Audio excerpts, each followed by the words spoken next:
Why did the God command Moses to throw a tree into bitter water? They had just crossed the sea, freed from chains, but still walking through thirst. 3 days in the desert, no water, only dust, and the taste of fear. Then they found a spring, but the water was bitter. The place was called Mara. The people cried out in frustration, and Moses turned to the Lord. Then God gave a strange command. Throw a tree into the water. Moses obeyed, and the waters turned sweet. The tree was more than a miracle. It was a sign of grace, a picture of how God makes bitter places livable, because provision flows from trust, not comfort. If you believe God can still make bitter waters sweet, type Amen and declare, Lord, make the bitter waters sweet. Why did the strongest man on earth almost die of thirst?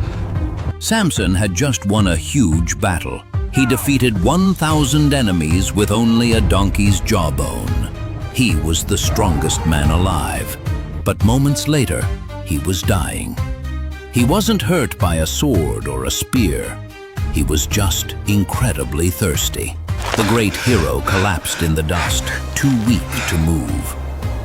He cried out to God. You gave me this big victory! Must I now die because I need a drink of water? God didn't send a rainstorm. Instead, he cracked the ground open right under Samson's feet. Fresh water bubbled out of the dry earth. Samson drank, and his energy came back. God showed him that even a giant needs help with the small things. He doesn't just help you win big battles. He also cares about your simplest needs. He will give you exactly what you need to keep going. If you believe God will provide for you, type Amen and declare, Lord, you are my strength.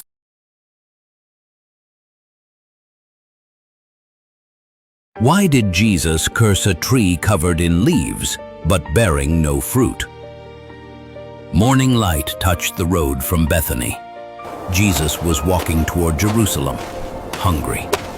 He saw a fig tree full of leaves from a distance, a sign of fruit, a promise of something nourishing. But when he got closer, there was nothing, just leaves. He spoke to it. May no one ever eat fruit from you again. And by the next day, it had withered from the roots. The tree gave the appearance of life, but bore nothing real. Just like the temple he entered next. Busy, active, religious, but void of true worship. God doesn't just look at appearances. He looks for fruit. To him, leaves mean nothing without fruit. If you believe God still calls us to live with substance, type Amen and declare, Lord, make me fruitful. When the dead man touched Elisha's bones, why did he rise? It happened on an ordinary day. A burial. A moment no one thought heaven would notice. Some Israelites were burying a man, but when raiders suddenly approached, they threw his body into Elisha's tomb.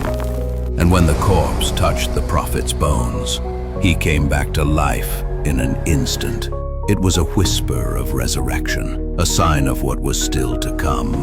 Elisha was long gone, but what God had placed upon him remained. Because when God marks something with his spirit, it carries life, even into the grave. In that silence, a breath stirred beneath the stone. A spark waited under the earth, ready for his command. God's power doesn't end when breath does. If you believe his spirit still brings dead things to life, type Amen and declare, let resurrection power live in me. Why did God ask a starving widow for her last meal? The land was dry, the sky silent. For 3 years, no rain had fallen. A widow was gathering 2 sticks. She had a handful of flour and a little oil. She was preparing to eat one last time and then die. But then came a stranger, a prophet of the Lord. He said, Bring me a little water and a piece of bread. She replied, I have only enough for one last meal. but Elijah said, Do not be afraid. Make me a small loaf first. She gave her last to God and found he was more than enough. The flour never ran out, the oil never ran dry, and her household was fed day after day. Because sometimes God asks for what feels like our last to show he is our always.